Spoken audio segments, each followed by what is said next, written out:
Am I the a-hole for saying no to picking up my son's half-sister from school? I am a single mom of two boys ages 11 and 10. Their father and I divorced 5 years ago after I learned he was cheating on me. He got her pregnant, either right before he told me and that was why he confessed, or right after. But our divorce was not an easy one. He wanted to stay friends when I could not even look at him after what he did. He and I were together for over 13 years. He was also a friend before he was my boyfriend/husband, and to have him betrayed me like that and treat me as he had was awful. He married his affair partner. They had a daughter within months of our separation, followed by a son after the divorce/their marriage. Last year, they lost a baby, which led to the discovery that his wife had cancer. What followed was a lot of fighting between the two of us again. He wanted me to help him and his wife out. He said their children, who are currently 5 and 3, needed family beyond just him and his wife.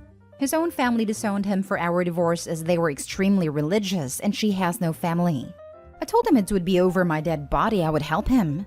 He argued that it was for the children, and if not for his kids with her, then for our boys, who could see their family heal and be one. I told him he stopped any chance of that happening when he cheated on me. What I did not expect was for him to tell his daughter's school to call me when she got sick. He was at work at a time and couldn't leave apparently because he had already missed a lot of work due to his wife, and she was home recovering from chemo. I got a call, was asked if I would pick her up, and I said no. Several hours later, I got reamed on the phone by him for leaving a sick child at school when I knew they had nobody. This is when he told me how he couldn't leave and how his wife was resting. I told him the babysitter for his son should have been called over me. He told me he was in daycare and that I should be ashamed because she was a sick child who was going through a lot, and I could have helped. He told me he hoped our sons are going to be ashamed of me. They aren't, and I argued back with him over the phone at a time. But I guess part of me does feel bad for the child. My sons also sensed an atmosphere while they were with their dad after the incident when they talked about me, and I hate that for them. Am I the a-hole? Now for the top comments. Not the a-hole. He has the nerve to try to manipulate you after cheating? Those aren't your kids and not your problem. I also feel bad for the girl, but it's his mess to solve. Give an inch, he'll take a mile. Say no now to prevent future problems. That is my concern. I do not want to be part of those two children's lives in any big way. And if I say yes to one thing, then it gets harder to say no again. And that establishes more of a relationship than I ever want with them. Your ex is trying to use your basic decency to manipulate you. No responsible parent puts down an emergency contact without getting confirmation by the contact. This is all on him. As sad and unfortunate a situation as it is for his children, you have the right to refuse to be their carer. He put his daughter in this position, not you. He is to blame for any discomfort she may have experienced. Not the a-hole. Not the a-hole. He is lining you up to be a mom to their kids after his wife dies. His behavior is disgusting. Stick to your guns. Oh yes, just wait until he wants you to take all the kids during your custody time. Draw a firm line in the sand now. Yes, this. There was a post on here of a man that cheated on his wife, divorced her, and when the affair partner and mother of his other child died, he insisted on a poster, his ex-wife, let the daughter call her mom. He even sent that OP videos of the little girl crying for her mommy. Not the a-hole. What kind of fool lists his ex-wife as emergency contact for his affair child? The audacity of him to get mad at you. The only children of his you need to care for are the ones you share with him. Do not let him tell you otherwise. Too bad he tanked his own life, but that's not your problem at all. If he can't handle the situation he got himself into, he needs to figure out a way to get himself through it. You're not responsible for his mistakes. While it's unfortunate his wife has cancer, you're still not obligated to help him at all with anything, except as related to your children. He can apologize and make amends with family, or go out and make friends and get support that way. It's not your job. The type of a-hole who assumes that once the affair partner, current wife, passes or is placed in some form of care, expects his ex to take him back and go back to playing happy family. He's basically trying to get Opie lined up as the new mommy to his kids with his affair partner once the affair partner is no longer in the picture. Next story. Am I the a-hole for telling my mom and sister to pay our bills if they agree my wife should be able to be a stay-at-home? My 28 male, wife 31 female, has recently started to express interest in being a stay-at-home wife to prep for being a stay-at-home mom.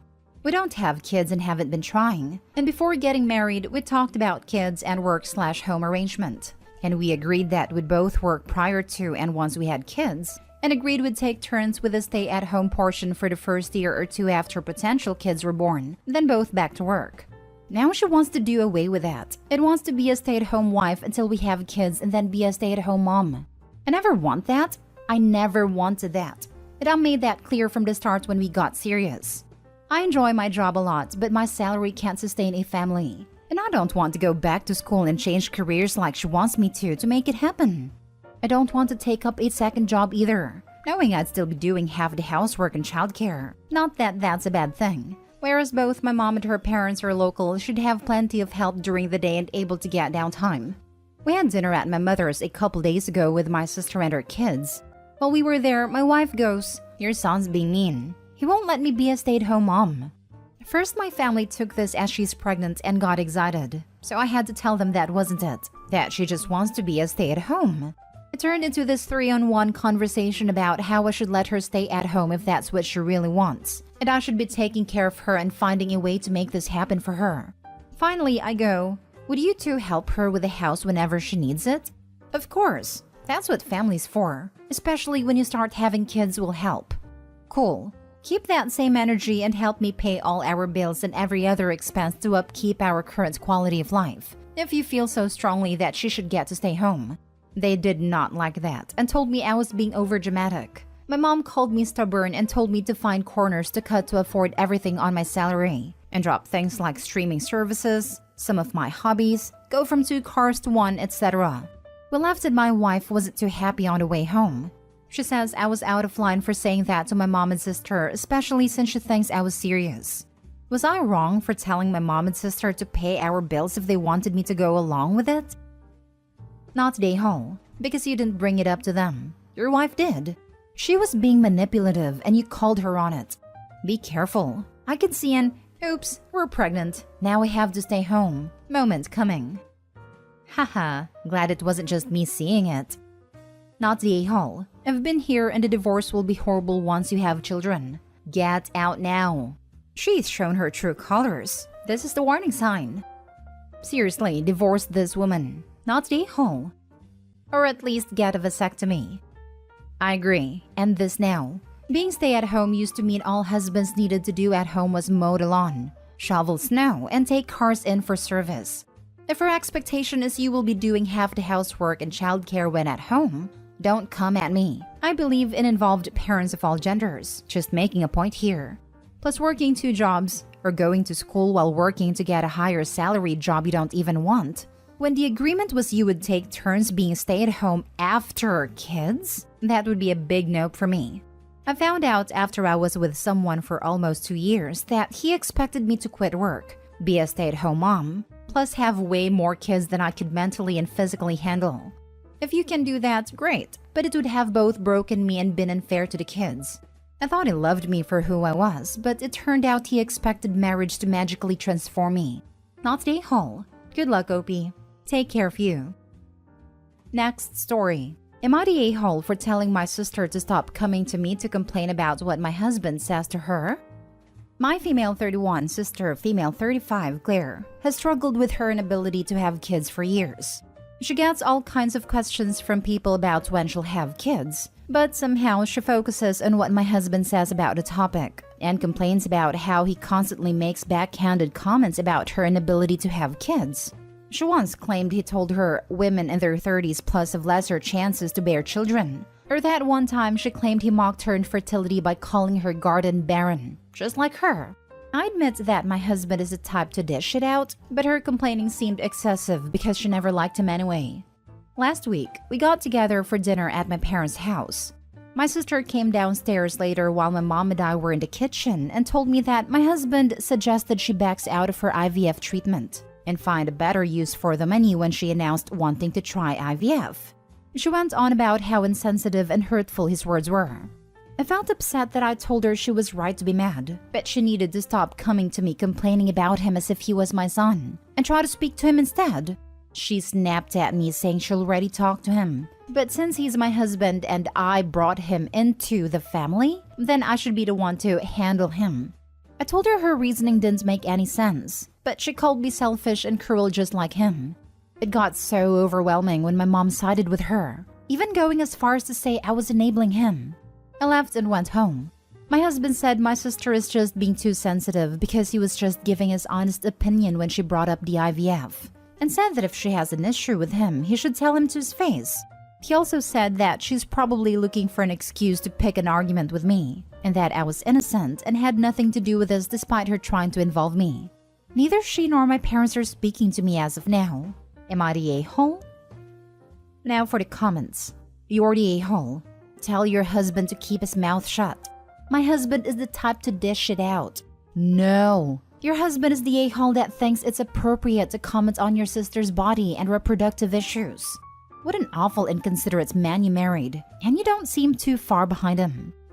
He is also the type to believe his opinion is relevant and that other people care to hear it. Hopefully someone clarifies to him that this is not the case, and since he is neither the sister's financial planner nor fertility doctor, he should sit back down. This right here. It's one thing, to be honest, if someone asks for your opinion.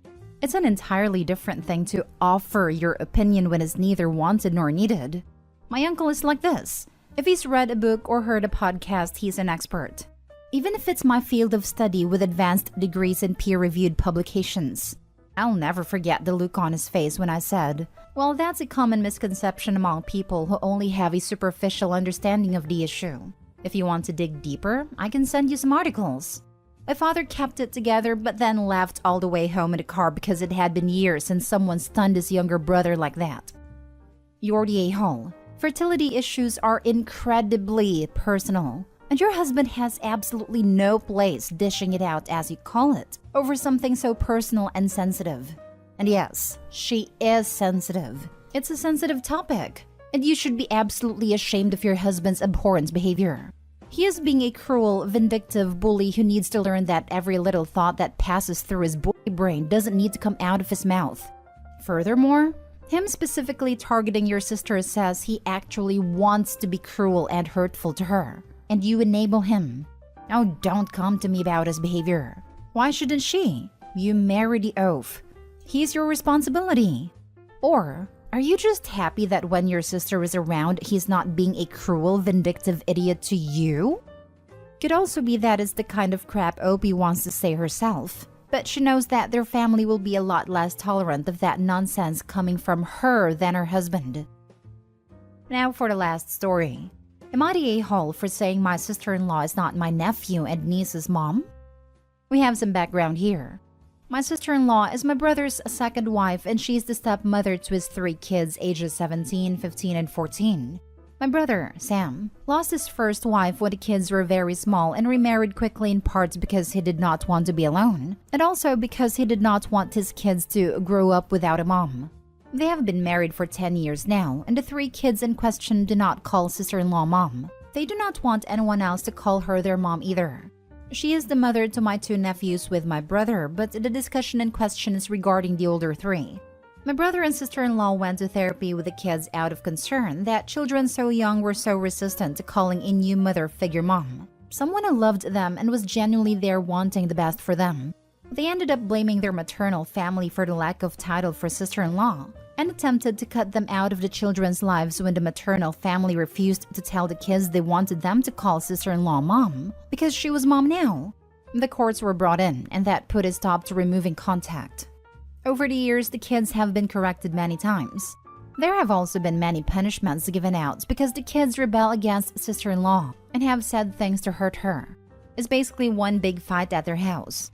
The rest of my family are kind of mixed in all this, and some feel like Sam and sister-in-law are wrong to push, but others believe something is amiss because the kids have not mellowed out towards sister-in-law at all and still refuse to have anyone speak about her as their mom. I think they also believe their maternal side of the family are to blame and that they believe they are wrong for not encouraging it. I have spoken to my nephew and nieces, so I know their mom's family have never said anything. What they do is talk about their mom and share her memory with them, and it's led to a connection forming through the maternal family. I think it's unfair to keep pushing them to call sister-in-law mom, and I think a focus should have been put on giving them a happy home life versus pushing for something the kids have expressed they do not want. A few days ago, Sam and sister-in-law were talking to our family about the kids going back to school and how my 14-year-old niece corrected the school admin who referred to sister-in-law as her mom. Sister-in-law talked about how upset she was and how she doesn't understand how the kids can still be so wrong on this. Sam even said he wanted to pull his hair out. I suggested, and not for the first time, that they should come to terms with the reality of things. Sam replied the reality is sister-in-law is their mom and has been for 10 years. I told them the reality is sister-in-law is not their mom. She's their stepmother, and you can't force feelings on that to change. I am now considered the a-hole. They said I only hurt sister-in-law more and rubbed her face into rejection by saying it. Am I the a-hole? I read stories like this and think, how do these people not realize that by focusing on the title and trying to force a relationship which erases the deceased parent, they are nuking any chance of forming a good, loving step-parent relationship? Not the a-hole. I'm glad that these kids have someone on their dad's side of the family who understands. Your brother and his wife may be surprised in a few years when you have a better relationship with these 3 young adults than they do. I think sometimes people forget that kids, while young and not always knowing the best, are people with their own thoughts and feelings. Sometimes people see kids as people who can be totally molded, including their own feelings, but just like adults, those can be hard to develop towards certain people for a variety of reasons. And trying to force something before they're ready will cause them to dig in their heels, much as it would for an adult. Had they not insisted upon it so early and so aggressively, and instead allowed the kids time to develop a maternal bond, it might have happened naturally. Making it a point of contention cemented her position as stepmom in their hearts and minds forever.